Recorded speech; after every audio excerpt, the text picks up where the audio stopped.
Well, welcome back. My name is Sam, or Erfaren, whatever you want to call me. And today we are going to work on modernizing some of the things we have around, utilizing a special new thing in the 1.21.10 update, copper golems. So the goal for today is to go and first of all, see how much copper we've got lying around, as well as how many pumpkins we have, and then go apply those in a couple different places around our world. And it seems like we don't have any pumpkins, so we are going to go and take a look over at the industrial area to see if there's anything over there. Now, luckily, we do have a ton of copper. I know that because we have a whole two sets of copper chests actually in our ender chest. So I'm not too worried about copper, but I guess I didn't realize we didn't have any pumpkins. And I can't remember if this farm all the way over here at the edge of the industrial area is a pumpkin farm or if it's just a melon farm. I think it's a pumpkin farm. I have no clue. Let's see what's in here. Pumpkins. Okay. We're good. We're golden. All right. Let's jump over here. Do we still have? Yes, we do. Okay. So I want a bunch of copper blocks, but I don't really want... Ooh. Do we want fun? Nah. We'll let them oxidize with time. We can worry about, hitting them with wax and things later on. We do not need to worry about that right now. We're gonna do... quite a few of these guys, I think, just to make sure we've got all sorts of efficiency in our farms. I think we'll start with 21, which is a ton of them, I understand, but we probably won't use all of them, but I don't know, we'll have those for now. And the first place I want to do this at is at a place that is very, very poorly organized, and that place is the wool farm.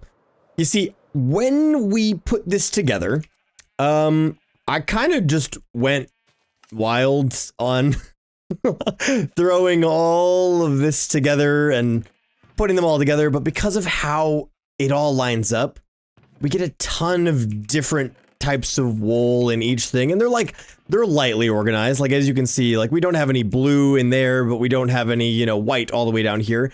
So, like, they roughly keep themselves organized, but if we get our little copper golem friends back here, they can go through and actually organize this all for us. So I think this is a great time to just go through and kind of reorganize how all of this works.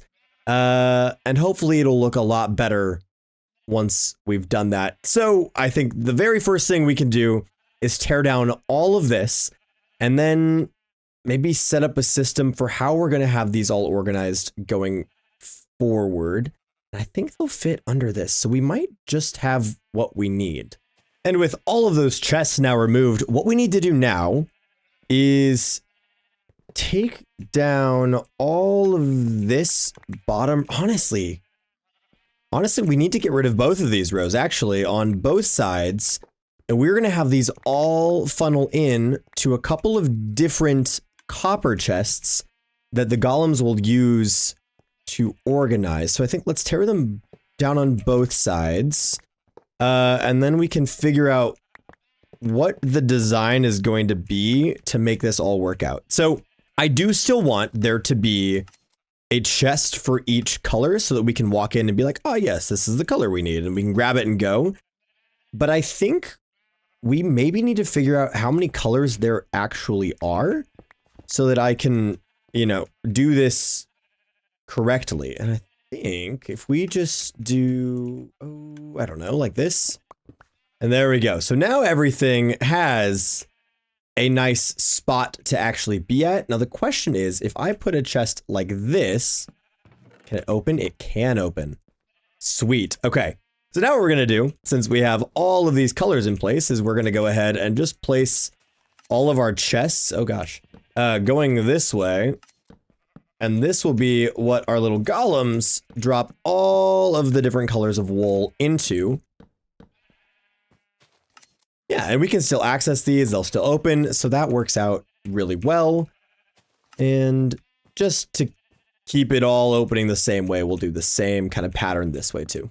So now that these are here, once we get the golems in, they'll be able to walk back and forth right here underneath this line of hoppers that is going to exist, that is going to feed into 2 separate copper chests. We'll have 1 copper chest over here and 1 copper chest over there.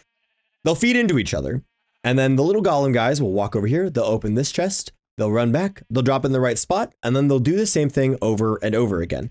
And because each golem is only going to be focused on these chests, we shouldn't have any issues with them trying to source to these ones, especially when there are only what? 1, 2, 3, 4, 5, 6, 7, 8 available to them. And their max is 10 anyway. So what we're going to do now is, well, I suppose make it so the copper golems can't get out of here. So let's go ahead and drop some of our colors back where they belong. Actually, you know what? Let's go ahead and get our colors organized back into where they belong. And that way we'll help the copper golems out when it's actually time for them to get things in place. Beautiful. And with that all in place, now everything is at least organized roughly. Can we go in here and flip the direction that these sheep are at so that we can actually, let's see. So we have an observer that watches this block. So what if we had the observer watch this block? And then we had the hopper just here and we could waste less hoppers. Hold on, we're gonna give this a try because I think this could help us out a lot. Oh, you know what I didn't think about? These guys are already in set colors, aren't they? I'm not too worried about that. It'll be fine. Okay, well, let's start with this idea of switching the sides here. And then once we've done that, we can figure out the moving of these guys. Also, maybe the re-dyeing. I like what we have set up here, so I kind of want to just have it happen. See, there's 1, 2, 3, 4, 5, 6, 7, 8 per side. I think there's 8 sheep per side, aren't they? Yeah, there were 8. Okay, we can do this. We can do this. We're going to re-dye the sheep as well, which means we're going to need to put everything out of commission. But you know what? We will worry about that here in a moment. The first thing I want to worry about is the flow of these hoppers, which are all going to run this way eventually. So if we do, I don't know, this, and then we have everything feed into this guy, our little copper golem should be able to walk under this without any issue. But then we should be able to take these and place them right on top of it, if I'm not mistaken. We do this, and then place that there. Okay. And then we change the direction. Oh gosh. That's going to come all the way down here, isn't it? We change the direction of this observer to face that way. Now, if we go up and spin the whole thing around, and we're going to need to do that for, what is that? This guy right here. I think it should work out. Let's build just a little bit of a protective zone here, just to make sure we don't lose our sheep when we do this. But I think this shouldn't be too hard of a thing. So, Mr. Sheep, if we just want to, yeah, go over there. Yeah, I didn't think about how you need to not be there. You're actually not helping. Hold on. Oh gosh, oh my gosh, I killed the sheep. Okay, well, we're gonna need to get another sheep. Whoops, didn't mean to do that. So we're gonna, I guess that makes this part a little bit easier though. We'll do this.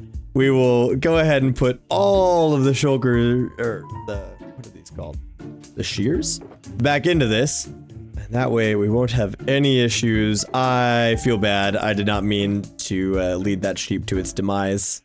And now, because I'm a genius and definitely thought of this when I was building this is certainly not something I'm realizing right now, we can come up over here and use this handy little door that I made up here to get our sheep inside of the building. I certainly did not only realize that this was possible right now, but boy, am I glad that I did it. Look at this. I can just open this right up and we're just right into the right floor. That's convenient. All right, and now we have got this all sorted out. This guy is here now. So really the last thing is to just see if it works. I'm gonna put that there just so we can watch this little guy, but let's see, look at our colors here. So we got all of that. Is this just supposed to be a white sheep? Is it actually? Oh my gosh, it is. Wow. Okay, we'll leave it at that. I think that's the way to do it, because now look, this is all organized, and this gives us a whole nice area right here to actually decorate and work with. So I think, even though it's going to be a little bit of a bummer to try and get all of the little guys in place, I think this is the way to do it. So let's just get all of this stuff in place. 1, 2, and 3. And 1, 2, and 3. And now we've got that whole line all set up. So I suppose what we could do is make some little guys and make them work, I guess, right? So let's build a little protective area so that I don't lose all of these little guys that I'm about to make. And let's make a bunch of them. So we'll start with you. You will be our first little guy. Hello. Welcome to the world. Can you fit under this? You can. That's perfect. Okay, we're gonna make... let's do 8. 1 for each color. Talk about efficiency. Hold up, back up.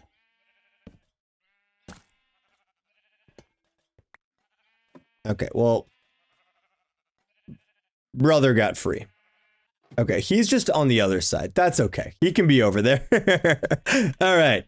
So now, if we get them all crammed up where they need to be, we can put together a double chest that belongs right here. I need you to go over there, my friend. So we'll do that. And if they will move, we can make it the right size. And you know what? Oh, actually, I don't want to give them anything. I don't want this to actually plug in yet. Because if we give them the wrong colors, they're going to get confused, and they're going to be perpetually confused. So we're actually just going to let them mess around with this for now, but we're not going to give them anything. We don't want them to have anything. Is this our guy? That's our extra guy. All right, well, he's back. So we're not actually going to put anything in there. But you see, we've got all these little guys that will be able to work when the time comes. But there's our first set of little guys. You, my friend, you're on the wrong side, but I will let you do what you need to do for now. We gotta go organize some sheep upstairs. Okay, so the easiest part, probably, is organizing these observers to face the right way. That's the easiest step. And then we'll run around and, well, I guess now get the rest of these guys in place. Wish me luck.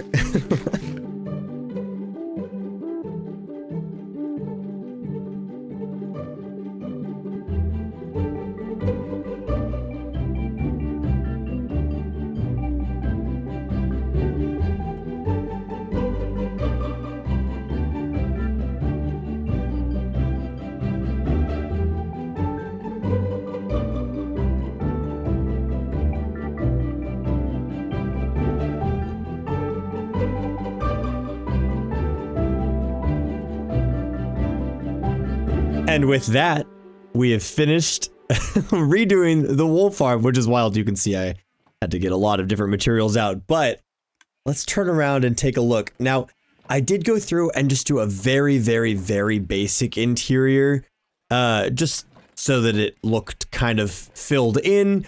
So now we've got this nice spruce and dark oak, and also the new shelves, which is very exciting. Here that kind of line, and then the magical chests that open and refill themselves. But as you can see, every single one of these chests has the right things in it. We're not having any issues with any items being left behind. All of the little guys are carrying everything and doing a good job. And I also went ahead and made sure that all of the right colors that we had originally laid out are on the right side. So also, the little pattern that we laid out didn't have to change because I was able to get everything to the right way. So Now we've got this whole system reorganized, ready to go, which is really great. And now when I want white wool, I can come get white wool. When I want pink wool, I can come get pink wool. And I don't have to worry about looking through 3 different chests, trying to find all of the wool that I actually need. So this is fantastic. I'm so happy to have this all done. But I think there are still some other places that we can apply this same principle. And one of those is right here at the iron farm. Now this one's going to be a little bit different because we get a ton of poppies and a ton of iron. What I'm going to have our iron golems do is sort through the chests and lay them out into auto crafters that will create both iron blocks and red dye from the poppies. So we've got basically a built-in red dye farm and an iron block farm that'll just be sitting and working nonstop, which I think is really, really great. And here we'll probably only have 2 or 3, you know, honestly, it was kind of overkill over at the wolf farm to have 16, but I thought that would be fun. So the plan is to go ahead and open this area up, also do a little bit of decorating down here. And we can't do too much this way. We're going to have to be careful with how we do this. But to then have this create both the iron blocks and the red dye that we're looking for. You know, I've spent a day thinking. It's actually been a day since I was last recording. And the copper golems at the iron farm might be really overcomplicating how that all works. So what we're going to do is we are here, as you can see in my little redstone world. You can see all of the fans and other things you've seen in my videos before. We're going to try and figure out how to make 2 separate crafting setups that make both iron blocks and red dye and turn off when they don't have anything in them.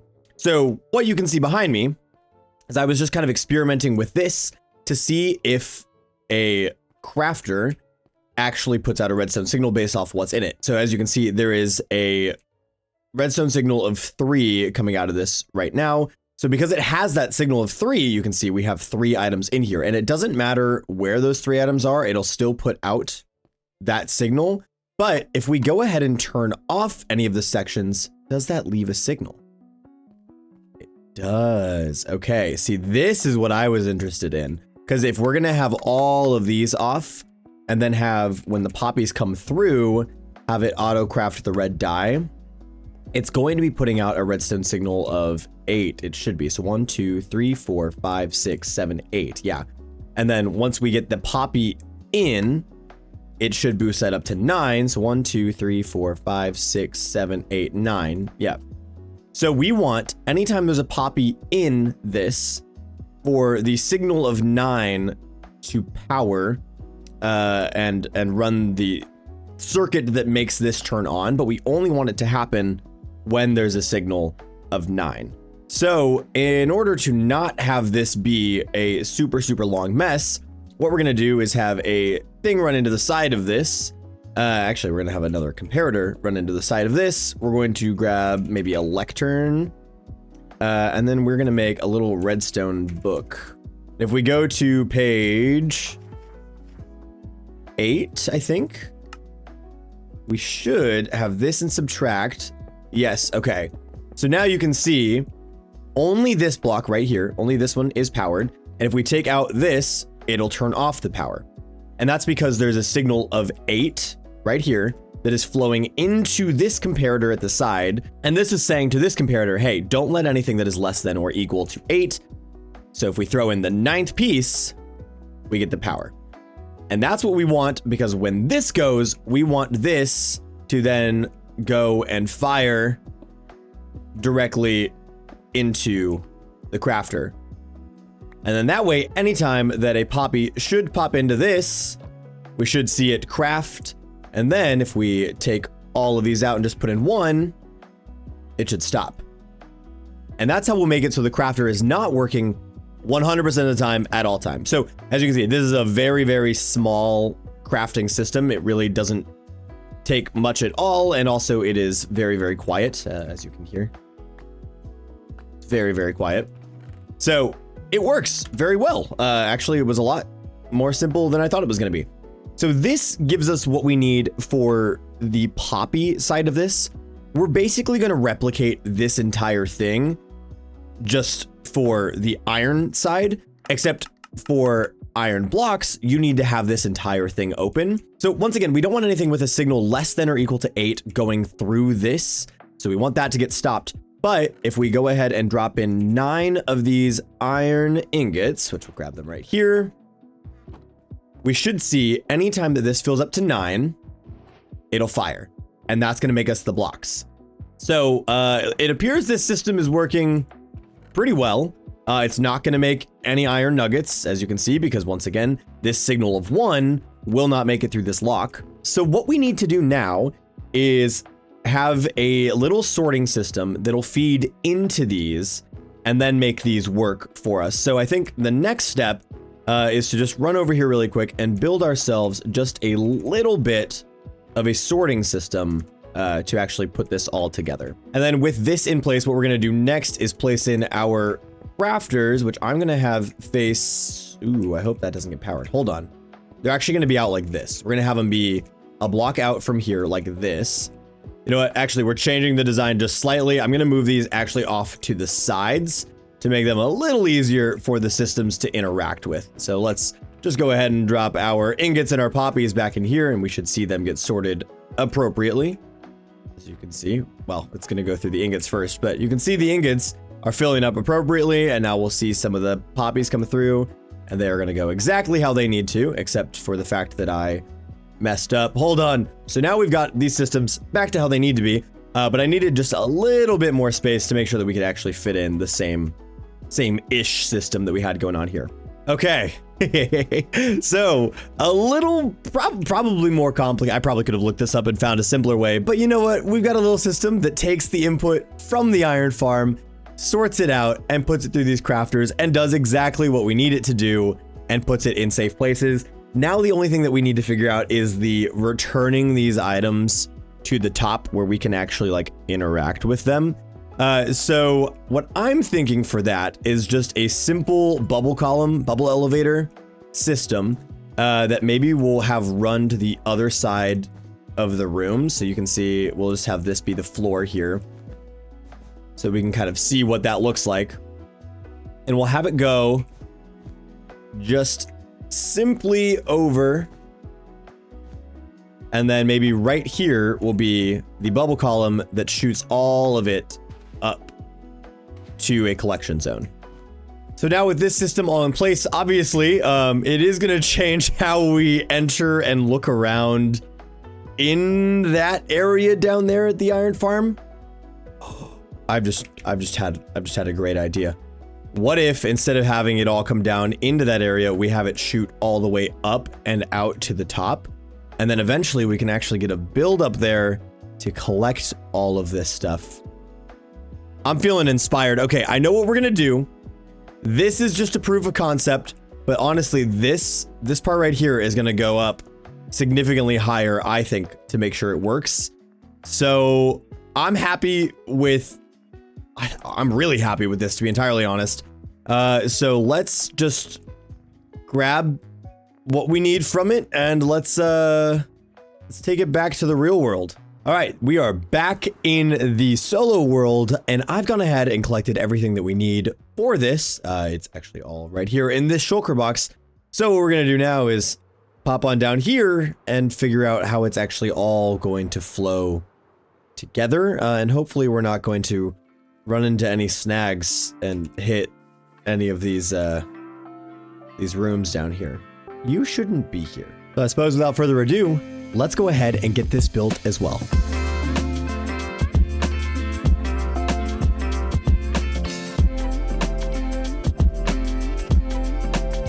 And with that, the iron block and die crafter is is done. That was a lot of fun. I really did think that we were going to need to use the copper golems to help us with all that.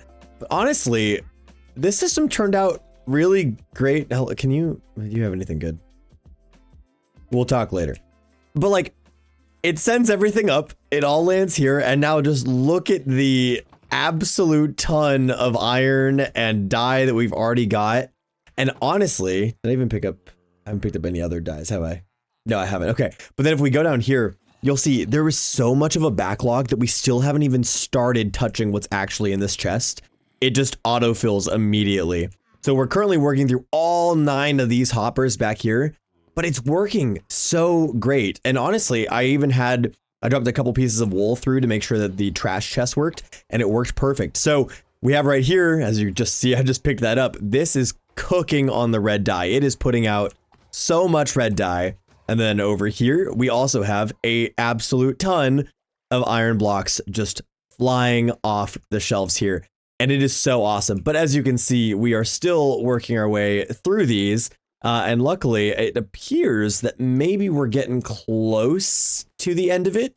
But the problem is, anytime that something new gets dropped, more gets added to the top. So you can see this is just perpetually loading and unloading. This is also apparently perpetually loading, and oh, there we go. You can see where all of that's coming from right now. So it's got a lot of work to do on its own, but the system is working, and that is really, really exciting to see.